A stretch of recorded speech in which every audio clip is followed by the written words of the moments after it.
I would recommend कि आप ना अपनी स्टडी थोड़ी करें। मेरे कोर्स का कोई प्रॉब्लम नहीं है, marks are not a problem. The thing is कि when you go on thesis again you will be answerable for the things that you have studied already. So why should be? So ये जब model आप बनाएं अपने supervisor से, mentor से ma'am मुझसे भी आपको डिस्कस करना चाहिए कि ये मॉडल मैं बना रहा हूँ, इसका ये है, इसमें मुझे स्केल नहीं मिल रहा, उसको ढूंढने उसको ट्राई करेंगे कि ऐसे बना लेंगे ना अगर आप, तो इसके ऊपर बहुत सारे क्वेश्चन मार्क्स हैं, लॉजिकली क्वेश्चन मार्क्स हैं। इसी तरह रेफरेंसिंग आपकी बहुत ज़्यादा ही जो है ना वो APA से तो उतरी नहीं, जैसे बहुत जगहों पे आपने रेफरेंसेस जो है ना वो जैसे इंट्रोडक्शन के थर्ड पैराग्राफ में आपने लिखा होता अकॉर्डिंग टू सम वन और फिर आगे उसका रेफरेंस ब्रैकेट में। इसी तरह जो हम सॉन्ग वाला रेफरेंस देखते थे वो W.song, APA में से तो आपने सेकंड नेम रखा, इसकी क्रेडिट उसका वो है ना स्ट्रेट किया था इसलिए आई वुड रिकमेंड कि आप इस पर थोड़ा सा और काम करें और इसको कोई डिफाइन बनाएं। स्केल्स के बगैर जो है ना कोई भी मॉडल या पेपर चल ही नहीं सकता। जब स्केल मिल जाता है तब आप उसको डिफाइन कर सकते हैं। स्केल नहीं मिला तो आप पीछे जो सारी बात करते आ रहे हैं ना वो किस बेस पर करते हैं, समझ रहे बात? जैसे कि आपके पास ग्रीन इन्वायरमेंटल पैशन जैसे एक वर्ड है, ग्रीन इन्वायरमेंटल पैशन का स्केल मिलेगा तो उसके आइटम बता रहे होंगे ना कि ये चीज़ क्या है, हम उसको किसी और हिसाब से डिफाइन कर देंगे और फिर आप उसका बाद में स्केल ढूंढोगे, मैयर किसी और के आने से करोगे, मतलब किसी और का दे दोगे, चलेगा? नहीं चलेगा। तो वही ना, स्केल जब मिल जाएंगे तो तब डेफिनेशन लिखेंगे। स्केल और ऑपरेशनल डेफिनेशन ये आपस में इतने इंटरवोवन है कि इसमें तो गलती की गुंजाइश ही नहीं।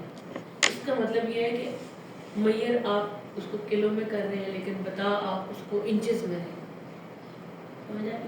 ये आपने बहुत केयरफुल रहना है। जब आप आगे भी लिखोगे ना तो अपनी ऑपरेशनल डेफिनेशन उसी बंदे की लिखना जिसका तुम स्केल यूज़ करो, अदरवाइज ऑपरेशनल डेफिनेशन उस स्केल के अकॉर्डिंग लिखी। स्केल कोई और कहानी, अभी जैसे मैंने इनसे खुलवाया ना ECP का स्केल, क्या था वो, एम्प्लॉय क्रिएटिव पोटेंशियल, तो मैंने वो इसीलिए खुलवाया कि क्या क्रिएटिविटी और क्रिएटिव परफॉर्मेंस एक ही चीज़ है। स्केल ये क्रिएटिविटी का यूज़ कर रही है तो परफॉर्मेंस तो एक बिहेवियर है, तो क्या क्रिएटिविटी भी फिर एक बिहेवियर अगर है तो फिर हमें जस्टिफाई करके यही यूज़ करना पड़ेगा। वो एक पेपर से जस्टिफाई करेंगी क्योंकि मैंने अपने थीसिस में जो एंड जॉर्ज का ही स्केल यूज़ किया हुआ है, जो इन्होंने यूज़ किया है क्रिएटिविटी का, लेकिन वो क्रिएटिविटी के लिए किया, क्रिएटिव बिहेवियर के लिए नहीं किया। तो आप सो गया तो प्लीज़ स्केल को वेरीफाई करने के लिए जर्नल ऑफ क्रिएटिव बिहेवियर एक जर्नल है, उसमें देखिएगा आपको उसका स्केल मिलेगा। सही। बस आपको कुछ भी समझ में आया ना तो you can come to me at any time, ठीक है? लेकिन इसका मॉडल को देखिए, मीडिएटर जो होता है जो लिंक करता है दो वेरिएबल्स को, इट्स नॉट स्ट्रेंथन, वो मॉडरेटर होता है। क्या मीडिएटर भी करेगा ना जब स्ट्रेंथन होगा, मॉडरेटर करता है स्ट्रेंथन, नहीं मॉडरेटर तो एक डिफरेंट टाइप का बनता है ना। नहीं मॉडरेटर के 4 टाइप्स पढ़ाई हुई है मैंने, buffering, enhancing, antagonistic and no effect, 4 तरह के पढ़ाए हैं मॉडरेशन के इफेक्ट्स। मैडम ये कहीं पे भी नहीं है, मैंने इसको सर्च किया YouTube पे, मुझे वहाँ पे भी ये नहीं मिली। नहीं है ना, ये मैंने सिर्फ आपको कंसेप्ट दी है, बिल्कुल नहीं पढ़े हुए, क्योंकि ये बहुत सारे रिसर्च पेपर्स के बाद ये चीज़ सामने आती है कि हर एक मॉडरेटर को क्या, मीडिएटर तो होता ही पाथ है। आपको याद है मैंने लाइट ऑन ऑफ की एग्जांपल दी थी, मैंने याद बस लाइट ऑफ की थी, मैंने कहा कि बटन दबाया लाइट ऑफ हो गई थे आप उसे, ये नहीं मैंने मीडिएटर बताया था ना, ये बटन दबाएंगे तो लाइट चालू, तो मतलब ये कि दरम्यान में कुछ है ना, वो मीडिएटर है। तो दरम्यान में जो वायर है ना वो मीडिएटर है, जो IV को DV के साथ लिंक करती है वो मीडिएटर है। इंटरमीडिएरी मीडिएट करने वाला उससे गुजर कर जाते हैं। मॉडरेटर जो है ना वो रिलेशनशिप को स्ट्रेंथन करता है। वेरिएबल्स की टाइप्स ये सब चीज़ें पूरी थ्योरी कौन सी करेगी, कंपोनेंशियल थ्योरी, वो तो वुडमैन की है, कई वुडमैन का रेफरेंस है, वुडमैन, सॉयर और ग्रिफिन की थ्योरी है। सर्च करो, कंट्रोल F करो और वुडमैन ढूंढो।